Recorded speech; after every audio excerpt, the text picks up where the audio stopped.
سورہ بقرہ کی ایک آیت مبارکہ سنی. اللہ تعالیٰ فرماتا ہے یا ایھا الذین آمنوا استعینوا بالصبر والصلاۃ. اے ایمان والو مدد طلب کرو تم صبر سے والصلاۃ نماز سے. پھر فرمایا ان اللہ مع الصابرین، بے شک اللہ تعالیٰ صبر کرنے والوں کے ساتھ ہے. اب اس میں ایک تعجب کی بات آپ کو سمجھ میں آئی بچوں؟ سن رہے ہو نا؟ اللہ تعالیٰ نے کیا فرمایا؟ مدد طلب کرو صبر سے اور نماز سے. لیکن آگے کیا فرمایا؟ بے شک اللہ تعالیٰ صبر کرنے والوں کے ساتھ ہے. یہ نہیں کہ نماز پڑھنے والوں کے ساتھ ہے. اگر ایسا ہے کوئی بندہ اگر صرف صبر کرے نماز نہ پڑھے تو کیا اللہ تعالیٰ اس کے ساتھ نہیں ہے کیا؟ یا اگر کوئی بندہ صبر نہیں کرتا نماز پڑھتا اللہ تعالیٰ اس کے ساتھ نہیں ہے کیا؟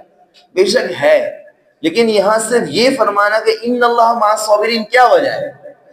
یا نماز بھی گئی؟ تو علماء نے بڑا پیارا نقطہ لکھا. علماء فرماتے ہیں کہ چونکہ صبر پہلے ہوتا ہے نماز بعد میں ہوتی ہے. سمجھ میں آ رہی؟ اگر آپ پہ کوئی پریشانی آئے، اللہ نہ کرے خدا نہ خواستہ، خواتین ہماری یہاں بیٹھی ہیں، مائیں بہنیں تشریف فرما ہے، اگر کوئی پریشانی کسی کے اوپر آئے تو ڈائریکٹ مصلی پہ چھالیں گے؟ بولو نہیں نا. پہلے کیا ہوگا؟ صبر ہوگا.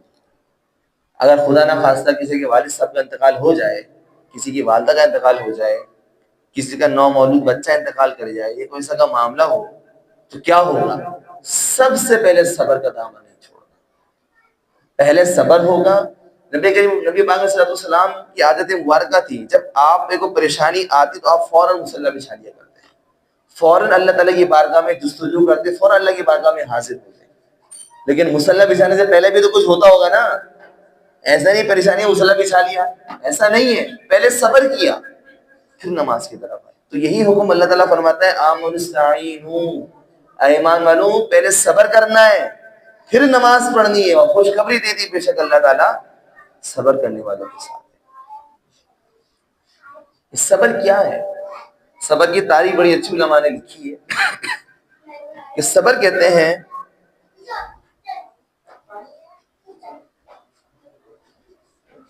صبر کسے کہتے ہیں؟ صبر کی تعریف کیا ہے؟ علماء لکھتے ہیں کہ اللہ کی نافرمانی سے اور اللہ یا مخلوق کی جانب سے پہنچنے والی تکالیف پر خود کو زبانی، قلبی شکوہ، شکایت، اظہار غضب اور ہر قسم کے انتقامی کارروائی سے روکے رکھنے کا نام صبر ہے. کتنی مشکل تعریف ہے.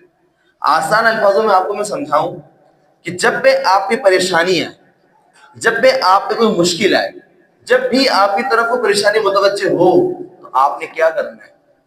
اللہ کی نافرمانی سے روکنا ہے. آسان الفاظوں میں یہ ہے صبر. کہ جب بھی کوئی پریشانی آئی تو بندہ اللہ کی نافرمانی کیسے کرتا ہے؟ فوراً بے صبری کا مظاہرہ. یا اللہ یہ کیا ہو گیا؟ یا اللہ ایسا کیسے ہو گیا؟ یا اللہ میرے ہی ملا تھا. بس اوقات یہ جملے سننے کو ملتے ہیں اگر کسی کے والد یا والدہ کا انتقال ہو جائے نا تو بولتا ہے یا اللہ میرے ہی والد ملے تھے معاذ اللہ، کہ میرا ہی گھر ملا تھا، میری ہی اماں ملی تھی آپ کو. تو یاد رکھیں اس طرح کے جملے کہنا حرام ہے. اگر بندہ اگر اس پہ توبہ نہ کرے تو ڈائریکٹ داخلہ جہنم کے اندر. بے صبری بھی ہے اور کفر بھی ہے. یاد رکھیں بسا اوقات بے صبری، اگر بندہ بے صبری نہیں کرتا تو وہ کافر بھی ہو سکتا ہے. اور کبھی بے صبری نہ کرنا بندہ حرام کا مرتکب ہو جاتا ہے. سیکھنا چاہیے، سمجھنا چاہیے. اب رمضان کا مہینہ آ رہا ہے، ہمارے یہاں کیا ہوتا ہے؟ کیا پکوڑوں میں نمک تو اماں یہ کیا کر دیا، سب پکوڑوں میں نمک تیز کر دیا، شبت نے تم نے برف میں ڈالا آج. ارے بھائی وہ بھی تو روزے سے ہے، اس نے بھی تو روزہ رکھا ہے کہ نہیں ہے؟ آپ تو دنیا میں نہیں اترے نا سیدھے سے روزہ رکھا ہوا ہے، ایسا تو نہیں ہے. آپ کی والدہ بھی روزہ رکھا ہوا ہے، آپ کی بہنوں نے روزہ رکھا ہوا ہے، آپ نے خود نے بھی روزہ رکھا ہوا ہے. لیکن یہ اٹیک کیوں کہ اماں یہ کیوں کر دیا؟ غلط، انتہائی غلط. یہ وقت ہوتا ہے صبر کرنے. سرکار فرماتے ہیں کہ میری امت کا مفلس کون؟ پوچھا صحابہ یا رسول اللہ امت ہم تو مفلس یعنی غریب اسی کو سمجھتے ہیں جس کے بعد مال و دولت نہ ہو، نہ دراہیم ہو نہ دنانیر ہو، وہی ہمارے نظر میں مفلس ہوتا ہے. سرکار نے فرمایا میری امت کا مفلس وہ جو نیک اعمال کرے تب بھی اللہ کی بارگاہ عمل پیش نہ کر سکے. تو یاد رکھیں اگر آپ بے صبری کریں گے تو آپ کے اچھے عمل بھی ضائع ہو جائیں گے. آپ کا روزہ رکھنا اللہ تعالیٰ کی بارگاہ میں کوئی وقت نہیں رکھتا. آپ کی نمازیں پڑھنا اللہ تعالیٰ کی بارگاہ میں کوئی اس کی حیثیت نہیں ہے جب تک آپ کے اندر صبر نہیں. اب ہمارا مسئلہ ہے کہ ہم کبھی صبر کرنے کے لیے تیار ہی نہیں ہوتے. آج ہماری بہنیں ہوتی ہیں بڑی طبیعت کی بڑی تیز ہوتی ہیں, ہلکا سا کچھ فوراً غصہ کر دیتی ہیں, اور رمضان کے اندر تو معاذ اللہ ایسا لگتا ہے کہ ہم اللہ کے ساتھ میں احسان کرتے ہیں روزہ رکھ کے, ایسا لگتا ہے کبھی کبھی تو. ہاں میں نے اپنی آنکھوں سے دیکھے مساجد کے اندر لوگ جو ہے جگہ کے لیے لڑ رہے. میں بیٹھا ہوا تھا یہاں پہ, نام لکھا ہوا ہے یہاں پہ بیٹھا ہوا, کوئی اور بیٹھ گیا تو کوئی اور بیٹھ گیا. میں حضرت اٹھ کے چلے گیا مسجد سے باہر. عموماً وہ لوگ ہوتے ہیں بیچارے جو نارملی مسجد آتے نہیں ہیں, سال میں ایک دفعہ آتے ہیں, پہلے دن پھٹا کر کے مسجد سے باہر, جیسے کہ وہ لوگ آج حضرت آج نماز پڑھنے, وہ سمجھیں گے شاید لوگ منانے جائیں گے ان کو, لوگ بھی کہنا دفعہ ہو یہاں سے, اچھا ہوا چلا گیا. تو بے صبری اتنی خطرناک بھی ہوتی ہے. ہمارے یہاں ہلکا سا کوئی کچھ بول دے تو ہم اتنے بے صبر ہو جاتے ہیں, گالا گولو عزت اتار کے ہاتھ میں رکھ دیتے ہیں. ہمارے یہاں تو یہ شوہروں میں زیادہ ہوتا ہے. جیسے ابھی میں نے آپ کو بچوں کی مثالی سے بعض شوہر اثرات بھی ہوتے ہیں, بچے بھی ہوتے ہیں کہ کھانے میں نمک تز ہو جائے. بعض کو عادت ہوتی ہے گرم چائے پینے کی, بلکہ اکثر کوئی ہوتی ہے میرے خیال سے. اب چائے ٹھنڈی مل جائے, وہ حضرت کا غصہ دیکھنے والا ہوتا ہے. آپ حضرت کا غصہ چیک کریں, ٹھنڈی چائے میں نہیں پیتا, پھینک دی. واہ بھائی واہ, حضرت کو گرم چائے پلاؤ, میدان محشر میں جب رب کے سامنے کھڑا ہوگا پھر پتا چلے گا کیا جواب دے گا اپنے رب کو. کیا اپنے رب کو منہ دکھانے کے قابل ہے؟ میدان محشر میں اسی کی بیوی کو اس کے سامنے کھڑا کیا جائے گا اور پوچھے گا انتقام لے اس سے, اگر تو معاف کر دیے تو منہ کے بعد جہنم میں پھینک دیں گے. بیوی معاف کرے گی تو جنت میں جاؤ گی, ورنہ نہیں جاؤ گی, یاد رکھنا میری یہ بات. اسی طرح بعض ہماری بیویاں ہوتی, خواتین جو ہماری ہوتی, بخاری کی روایت ہے سرکار فرماتے ہیں کہ پوری زندگی شوہر اپنی بیوی کے لیے اچھا کام کرتا رہے, اس کو مال و دولت دے, اس کو سمجھائے, اس کو بجھائے, سب کچھ کرے. ایک چیز سرکار فرماتے ہیں, ایک چیز اگر اس کی طبیعت کے خلاف ہو, وہ کہتی ہے ما رأیت منک خیرا قط, میں نے تجھ سے کبھی کوئی بھلائی دیکھی نہیں.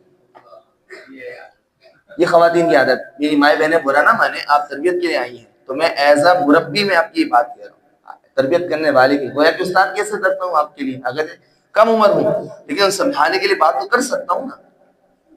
تو ہماری بہنیں بس اوقات یہ, تو بے صبری کیوں ہوتی ہمارے اندر, اور پھر روزہ رکھ کے زیادہ بے صبری ہو جاتی ہے. خیر صبر پہ کلام تو بہت لمبا ہے, اگر اس پہ کرنے لگے تو بہت طویل کلام ہو جائے گا, ٹائم بھی ختم ہو چکا ہے. تو صبر کی مختلف قسمیں بھی ہوتی ہیں. کبھی تو ایسا ہوتا ہے کہ اللہ تعالیٰ کے حکم پر صبر کرنا پڑتا ہے. کیا اللہ تعالیٰ کے حکم پر صبر, اب یہ کیسے, یعنی اللہ تعالیٰ کا حکم ہے اس پر صبر کیسے کریں گے؟ یعنی اس کا مطلب یہ ہوا, مراد یہ ہوتا ہے کہ اللہ تعالیٰ نے آپ کو کوئی حکم دیا, اب آپ کو اس کو پورا کرنا ہے.